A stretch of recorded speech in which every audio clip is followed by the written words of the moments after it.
Uma palavra vem ganhando destaque nos protestos de rua e nas discussões políticas na internet, tanto no Brasil quanto lá fora. Fascismo. Mas você sabe exatamente o que é o fascismo, sua origem, como é que ele se manifesta hoje? O Fantástico conversou com especialistas para você entender melhor essa história toda. Nos últimos dias, o termo fascismo ressurgiu com força na internet. E isso não é uma impressão, é um fato. A busca por esse termo no Google aumentou 1.126% nesta semana em relação à anterior aqui no Brasil. O mês de junho acabou de começar e já se tornou o pico desse tipo de pesquisa em toda a série histórica da plataforma. Nunca antes o fascismo foi tão buscado na internet por brasileiros e americanos como agora. Mas a procura pela palavra antifascismo nesta semana também explodiu, mais de 5.000%. Mas afinal, o que significa chamar alguém de fascista? E por que essa palavra virou um xingamento? O regime fascista é um regime que surgiu nos anos 20 na Europa, 1920 para frente, e que teve como marco mais representativo o fascismo italiano chefiado por Mussolini. Naquela época, a Itália vivia uma crise, saindo da Primeira Guerra Mundial, e os ânimos estavam bastante exaltados. O povo queria uma solução para melhorar a economia, diminuir o desemprego, e Mussolini era o líder que dizia ter soluções fáceis para tudo isso daí. O fascismo apareceu para impor a ordem, supostamente para impor a ordem, para recuperar os valores tradicionais. Só que ele criou milícias, agrediu adversários. O fascismo glorifica, mitifica uma pessoa, que é o comandante. O líder se apresenta como a personificação desse modelo ideal de cidadão, um ídolo.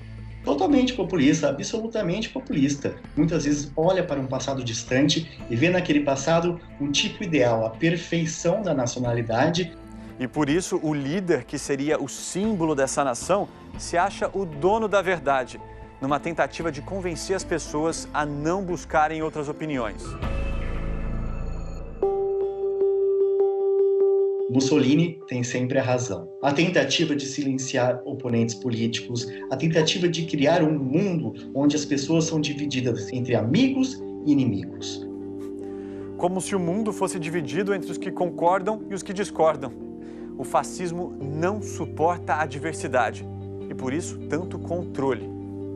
Ele busca controlar a política, a cultura, busca controlar os indivíduos. Então ele tem jornais que ele controla, que censura ou simplesmente suprime, e é um regime altamente repressivo com relação aos seus opositores.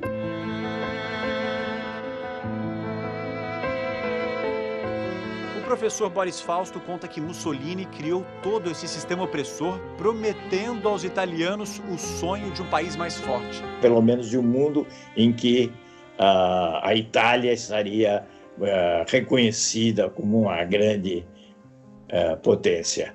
Itália first. Mas a repórter Ilse Scamparini mostra pra gente que as consequências foram bem diferentes. O fascismo deixou muitas feridas na Itália, um trágico pós-guerra com quase 500 mil mortos. Os historiadores italianos costumam ser mais precisos. Francesco Perfetti diz que o fascismo deixou como herança grupos marginais, segundo ele, irrelevantes do ponto de vista político. Irrilevanti dal punto di vista politico. O professor Perfetti explica que populismo e fascismo são coisas diferentes, mas ressalta que o nacionalismo é comum aos dois movimentos. E il populismo, per esempio, emerge anche in movimenti completamente diversi.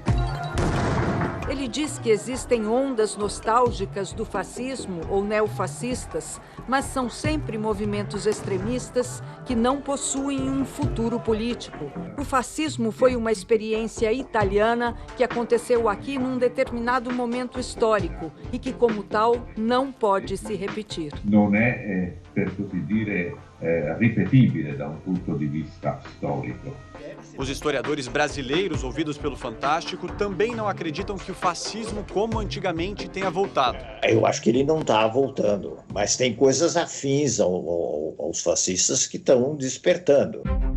Domingo passado, um pequeno grupo levou tochas e máscaras para a frente do Supremo Tribunal Federal. Para Boris Fausto, uma referência a movimentos de supremacia branca. Esse símbolo do fogo, o símbolo da máscara, é a máscara da Ku Klux Klan. Em 2017, nos Estados Unidos, grupos neofascistas e neonazistas saíram às ruas carregando tochas e outros símbolos da extrema-direita. O motorista ligado a eles atropelou manifestantes que pediam o fim do racismo. Uma mulher morreu. Na época, o presidente americano Trump foi criticado ao culpar os dois lados pela violência. Nesta semana, uma nova polêmica.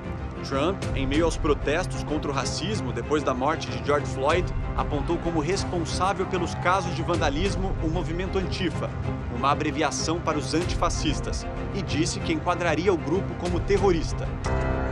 O presidente Bolsonaro republicou a declaração de Trump e chamou os antifas de marginais e terroristas. Olha, começou aqui com os antifas em campo. Por motivo, no meu entender, político, diferente. São marginais, no meu entender, terroristas.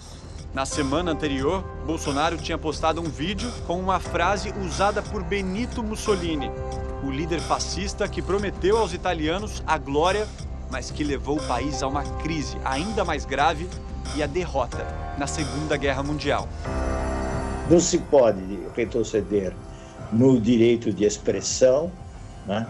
E no direito de divergir, não pode se retroceder na existência das instituições. O fascismo, se a gente pode buscar uma definição bem simples, é o discurso do ódio. A história nos ensina que o ódio como política não é solução para nenhum problema. O diálogo é muito importante para que a gente consiga avançar nas pautas democráticas e evitar com que o fascismo renasça.